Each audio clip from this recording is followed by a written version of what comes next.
Hi, everyone. Welcome to The Point Spread, our new betting live stream here at fantasypoints.com. Hope this picks up some steam. We have a lot going on fantasypoints.com on Fridays. I know you guys just watched the DFS live stream. My name is Joe Dolan. His name is Tom Brolley. Welcome to the live stream. This is kind of going to be Tom's baby. Joe, I'm listening to you, Joe. I'm currently placing the bets that I just put on the website. So I'm scrolling on my phone. I am paying attention. You can do all the introduction stuff, but I am present. I am just making sure I get all my bets in, so the lines don't move too much. If we're with the thousands of people who are watching right now, the dozens and dozens of Brolley and Dolan fans who are watching right now. No, guys, it's wonderful to be with y'all. So you got a beer? Yeah, it's Friday night. Oh yeah. Well, maybe I just went through all the lines. This is like my first bit of serenity here. I'm enjoying this. I have been completely inundated. I think we'll get better, but you came on and you are never late for anything. And you came on just a little bit. You're like, I am so sorry. I am scrambling. It's week one. That shit happens. But so let's lay it out right here. I bet offshore because I live in South Carolina, and crack cocaine is going to be legal here before sports betting is, because our illustrious governor is like, well, it goes against everything we stand for. South Carolinians, go fuck yourself, buddy. I'm a South Carolinian, and I stand for sports betting. But anyway, so I am also, Tom, I'm going to be laying things out to you. I'm probably betting offshore, but there's a lot. I went 2 for 2 last night, by the way. I got some juice here. If you followed anybody semi-related to the site last night, I think you did pretty well. I did. I had Antonio Brown and CeeDee Lamb over, and I think both of them hit by halftime. Yeah, I had CeeDee Lamb and Brady over 2.5. That was a nice plus 145. That one was well over at the halftime. You love those nice plus prices. Get those cash before halftime. Let's start, Tom, with a game that might not have 2.5 touchdowns scored total. We're going to start with the New York Jets and the Carolina Panthers, Sunday, 1 p.m. I'm looking, and I'm going to be using DraftKings Sportsbook until they kick me off. I can't believe the state of South Carolina even lets me on a DraftKings website. Give them a part of your body or something like that.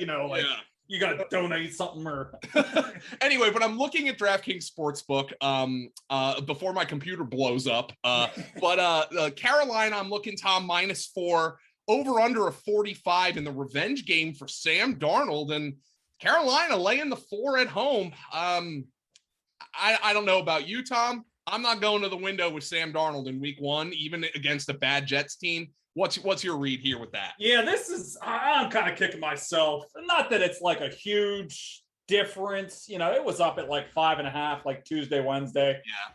And I was going to put a bet in on it. And I was just kind of waiting around to see if it got to 6 by any chance. And that line has come crashing down here the last couple of days. It's, sitting around 3.5, 4. 4.5, depending on where you're at. So people were thinking the same as me. I'm not going to the window laying points with Sam Darnold. And that's exactly what I was thinking. I'm like, and I do the research for the stats and trends, and he's never been favored by more than 4 points in a game. And he has, I don't have the numbers in front of me right now, but he has an awful record as a favorite. I think he's 2-6. Been around for 3 years.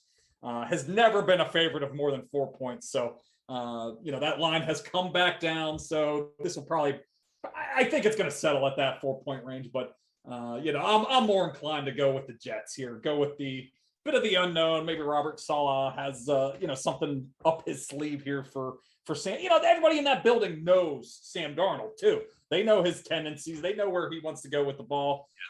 So that's where I'm kind of leaning on this game. How are you thinking about it? The one thing I am thinking, if Tom, I'm going to be in any way interested in Darnold, I'm probably going to be interested in his receivers, because here's one thing that Wes Huber kind of pointed out on the site. Yeah. One of the starting cornerback spots for the Jets on the depth chart has the old college backslash, where it's they're not naming a starter, and they have 3 rookie corners who are going to line up. If the Panthers align similarly to how they aligned last year, opposite DJ Moore. So yeah, that smells trouble. I mean, I was kind of looking at the over in this game. I could see some potential fire. I don't think. I agree. Actually, I know I made the joke, but like, there could be some like Sun Belt like offense in this game, where like the teams are bad, but they're going to score on each other. Yeah, I see that too. So, and that's a line I think that's been going up as well. It's it was sitting down there below 45 for a long time, and now it's kind of sitting there now. So. Yeah, I'm looking at DJ Moore's got 59.5. Tom, that seems doable to me. Robbie Anderson at 52.5. Yeah, I just had a tough time with all these guys, though. I kind of want to see how it shakes out. I agree a little bit. I was thinking about some of their props, but I just don't know who's going to be the go-to guy. Terrace Marshall had a really good preseason as well. So, I was looking at some of those numbers, but at the end of the day, I just decided to stay away from their props to see, and Darnold has never been like a prolific pass reader. So, I just ended up staying away from those. But the one I did like was Elijah Moore. Obviously, if anybody's paid attention to our staff at all, we love this guy. No Jamison Crowder. I think Keelan Cole's also, trending towards being a game time decision too. So, his number's a little bit different. It's at 41.5 on Caesars. FanDuel has it at one on DraftKings right now. DraftKings doesn't have one. FanDuel has it at 46.5.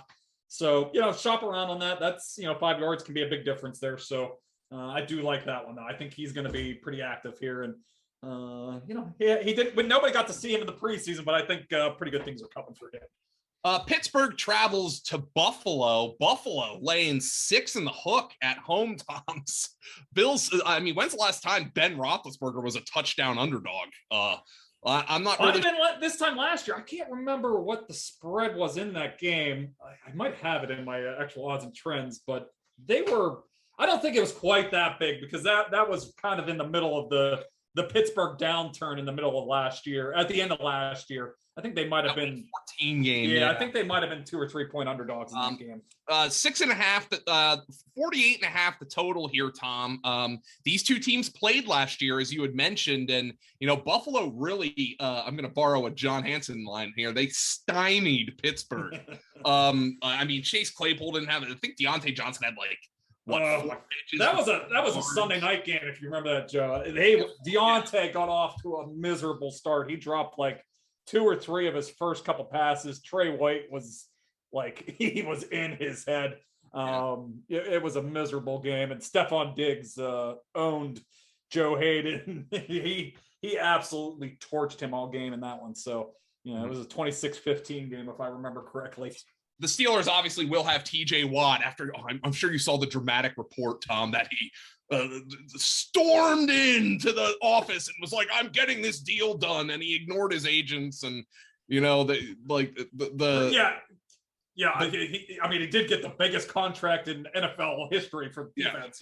So I'm sure his agent did pretty good work. I'm playing for free. Yeah. But they're going to have him. The Bills will not have Star Latulele, their big nose tackle. He's going to be out with a calf injury. Emmanuel Sanders is questionable. Any lean here, Tom, on the point spread at the 6.5? I believe this was at 7 at one point. Yeah, it hasn't been at 7, I don't think, this week, because I was kind of interested in that, but 6.5, I think it's a pretty fair line. I have them, I do the power ratings there. I have the Bills basically right in that 6 to 7 point range as favorites. So I think this is a pretty good line. If it gets to 7, I would consider the Steelers. But I'm staying away from this spread here. The one prop I was looking at, I know he's on the injury report, but I don't know if I'm too concerned with it. Emmanuel Sanders, he's sitting at 30.5 yards at DraftKings, minus 120. He could go over that. That's a one catcher. Yeah, he's going to have a huge role here. I don't know, Joe. You've been following the news a lot closer than I have. It doesn't seem like they were too concerned about him missing this game, are they? I mean, he's questionable. I think this might just be a veteran question. That's kind of what that was my interpretation of his, his kind of status on the injury report. Tom, I got to be honest here. Like, I'm just looking at some of these props. Just